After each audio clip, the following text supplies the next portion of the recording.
So right now I'm going to go through and demonstrate a lot of the drums and percussion instruments. Sometimes these are called untuned percussion as opposed to the tuned percussion, which is the melodic percussion. And I'll talk about that later. But for now, we're going to focus on drums and what we generally categorize as hand percussion, which is all the smaller instruments.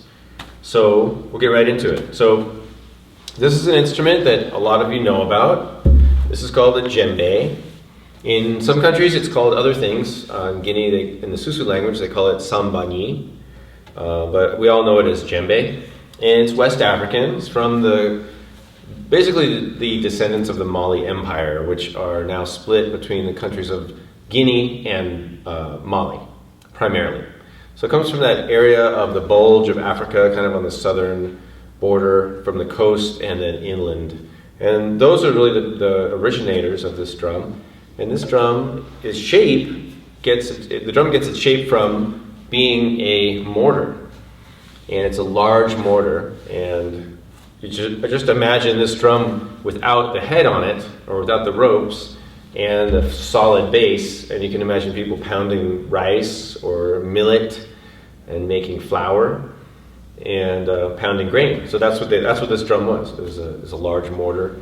And I guess somebody decided to put a head on it and play it like a drum one day. So that's how we got the djembe. So to play the djembe, you scoot to the edge of your seat because we want to be ready and leaning forward and ready to play, not slouching back like that. So to play any of these instruments, you want to kind of sit at the edge of your seat. And the mistake that a lot of people make is they think that it's like going to be like a car and they're going to drive somewhere with it. So they tip it towards them like they're going to play it this way. So we don't want to do that because that's putting a lot of strain on our wrists here, bending your wrists a lot. We really don't want to do that. Natural position is just extension, like this. So I like to say if you're going like this, you're just going to be driving down the carpal tunnel. That's about the only place you're going to go. So just tip the drum away from you. And I'll talk also about when we're in a seated position, it's important to have the drum tipped for another reason too. But the main reason we tip it is that when if I stood up and we had the drum strapped on, it would be hanging like this. It would be hanging right here. This would be the natural playing position, standing up. But of course we're sitting, but we still want to approximate the same relationship. So just tip the drum forward. And I could actually stack another chair up here, and I could be a little higher up, because I want to get it so the drum head is basically level with my elbows, roughly, so it's comfortable. So when you play the djembe, get it, put it between your legs, tip it forward, and then you should feel pretty comfortable with your hands on the drum from your fingertip to your elbow, pretty much in a straight line. And then the basic technique, and again, this is very cursory, just really, really basic. Flat hand, hit the drum between the middle and the edge, focusing the weight of your hand into your palm, keeping your hand relaxed and flat, and then bouncing off. So that would sound like this.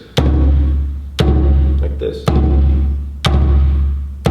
And that's called a bass tone, or bass sound. So the bass is like a kind of subtone of the drum, and we get that woof woof sound because of the air inside the drum resonating. And if I put the drum flat on the floor, you can see that it makes a huge difference.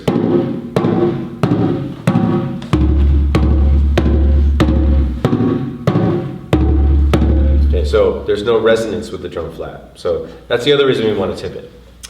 The other tone that you're going to use most of the time, you can use what we call the open tone.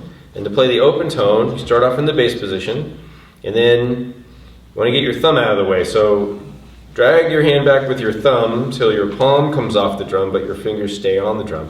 And your knuckle line is even with the edge of the drum. This is called the bearing edge here. We want to line up our knuckles there. Fingers are flat and all together like one unit, and the thumb is out of the way. So it's not hitting the edge. Don't want to do that. So that's my open tone position, and this will be a little bit higher pitched. And we're going to move from the elbow again. Hand comes up, back down, bounces off. So the open tone sounds like this.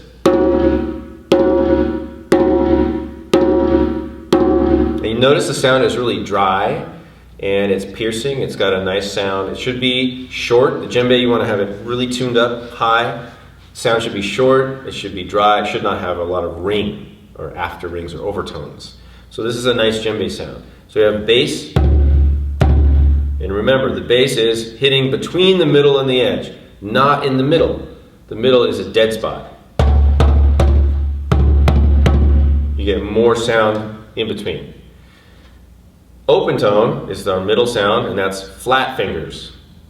So you need a little bit of the muscles in the back of your forearm here. You have to engage those muscles, because if I relax, my fingers curve, right? That's relaxed. This takes muscle. So that's where our open tone comes in. Just enough to get your hand flat. It doesn't have to be rigid, but just a nice flat fingers. Again, always bouncing up. So we don't want to get stuck on the drum. We don't want to do that. So just, okay, both hands. And then if you want to, a little more advanced, that would be the slap tone, which is, again, like the open tone, same position here, but now we're going to relax. So we can relax our fingers, get a little curve in our fingers, just a little, and our fingers might spread apart a little bit, and then we're doing the same stroke as the open tone, but now we're going to contact the drum with our fingertips, the drum head with our fingertips, so the weight's going to be out here now. So it's moving up from our palm to the lower part of our fingers, now it's at the tips, and the pitch moves accordingly. It's correlated. So now low, medium, and high, we've got a slap tone. So the slap is a harmonic.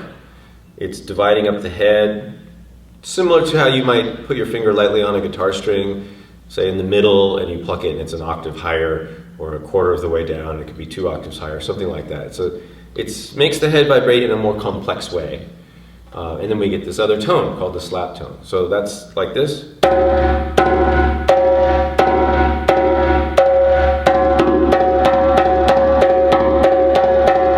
So bass, open tone, slap tone. And then we put them together to make different patterns. So when you're playing, you can use those 3 tones, and that's it on this drum. That's all the tones you need to know about the djembe. The other thing about the djembe is that everything's symmetrical, basically. So when you're playing the drum, you don't do anything different with your right hand or your left hand. It's just the techniques are the same, right to left. Totally symmetrical.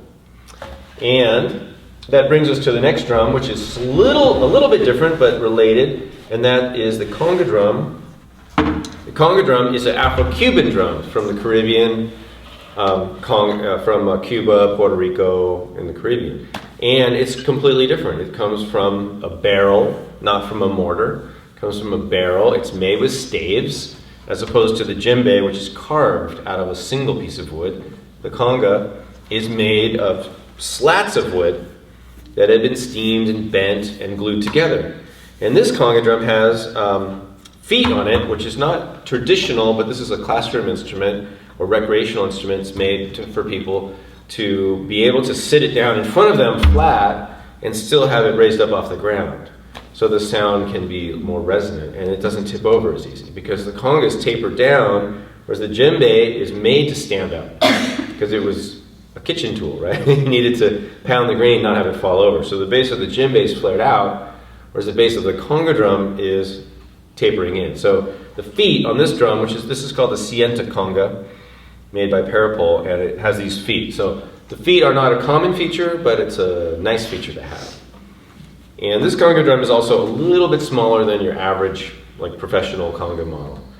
But everything else about it is the same. So it's made of wood. It's got a natural skin head, cow skin, as opposed to the goat skin that's traditionally on a djembe. However, this djembe has a cow skin head. So traditionally djembes have goat skin, and the congas have goat skin. And the conga, we're going to do the same type of tones, but it's a little bit different technique. But essentially, you're still going to do bass, and you're going to do open tone. And the conga is such a nice, warm, resonant drum. It's a very melodic drum. Djembe tends to be sharp and dry. Conga, warm, much more of a note there, pitch and a little bit more mellow than the djembe. So, but the open tone is the same. And the slap tone is basically the same. The only difference is sometimes we do what we call a muted slap on the conga drum. And if you have a conga drum that doesn't have feet, this one has the feet so I can stand it straight up, but traditionally you're going to have to tip the drum a little bit. So you tip it to your dominant side, like that, sideways. Not away from you like the djembe, but it's more of a sideways turn towards your dominant side. And then you can place your other hand, your non-dominant hand, kind of on the head, and we do what's called a muted slap. So same slap tone as the djembe, but we're going to leave our hand on the drum.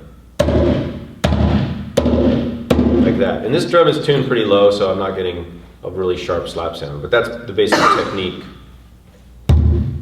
We can do a closed or muted bass tone, like this. We can do muted open tones, so instead of like this, we could play, that's another technique. And then the final technique on the congas that's different than djembe is we do what's called a hand finger. I call it hand fingers, some people call it heel toe, but you use your hand this way. And we play these muted tones. So, for example, to play a traditional pattern, we would incorporate this, which is a dry, muted short sound, with slaps and open tones. So we could play something like 1, 2, 3, 4.